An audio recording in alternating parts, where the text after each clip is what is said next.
Good morning, Senator Conroy. Bill Thompson for Pollie watching Southbank. Mate, congratulations on the ALP showing at the election. Thank you very much. Shortly after I last spoke with you, I saw you were in Washington. Yes. Can I ask what was the attraction in Washington? The Australian-American Leadership Dialogue, which is an annual event that alternates between Australia and Washington. Were you pleased with the outcome? Oh no, the discussions are always really good. There's a lot of big issues. South China Sea is obviously something that's of vital national interest to us. Indeed. The relationship, how to build on the pivot as it's referred to, or the rebalancing, all really important topics. Did anyone discuss the Russian reset that Hillary had with Sergei Lavrov back in 2009 and how that worked out? Look, it's fair to say that the discussions in the room are considered to be confidential. Oh, okay. So I couldn't really comment, but that wasn't discussed in the room. All right. Well, what's your view of the state of the world? And let's start with the relationship with Russia, given that since 2009 they've invaded the Crimea. I think if you talk to, and I went to a NATO conference last year.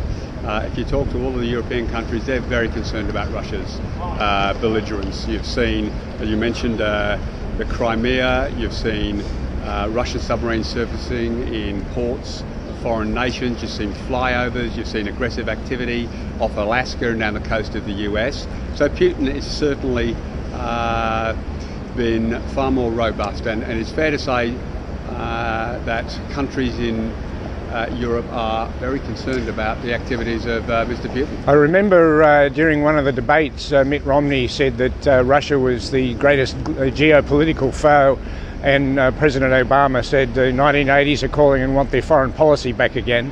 I guess Mitt Romney's been proven to have been somewhat on target there. Well, I think no one could have predicted quite how aggressive and robust the Russians have been, and now they're doing joint military exercises with the Chinese in the South China Sea.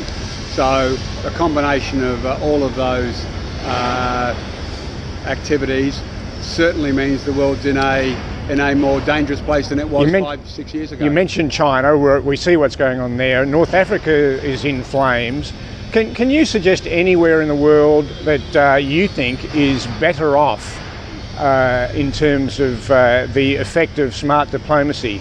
No, I think one of the sorry, I think we're about to be run over by a. Okay. That will be great footage, but they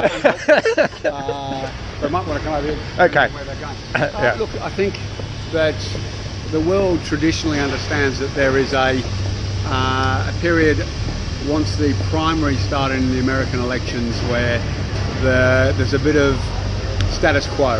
Everything's on hold with the Americans, and I think Russia and China are exploiting that at a period where, it's often referred to as the lame duck period. Yes. I'm not attributing to any individual president, but that period, I think they're making a bit of hay, and the sooner we get the American election out of the way and a new administration installed, and God forbid it's Trump who seems to be in love with Mr. Putin, we've got a circumstance where hopefully the Americans will get very focused about what's been happening. Look, a lot of people comment about Mr. Trump's love affair with Putin. Of course, the microphone, the hot mic that caught President Obama saying to Medvedev, "Tell your boss that I'll be more flexible after the next election." Everyone has behind the scenes dealings, but I think that was a big deal at the time, and people should have taken more notice of it. Mate, you are a stand-up guy. I very much appreciate you stopping to chat with me, and as I said, I congratulate the Labor Party on the strong showing. I'm not a fan. No, I'm aware of that. I'm not a fan occasionally read your sites, and very occasionally. I'm not a fan of Malcolm Turnbull, and I'm not a fan of Bill Shorten, and the fact of the matter is I have personal history with Bill Shorten, which maybe someday we can have a chat about off record. Mate, thank you very much indeed. Thanks very much. Bye.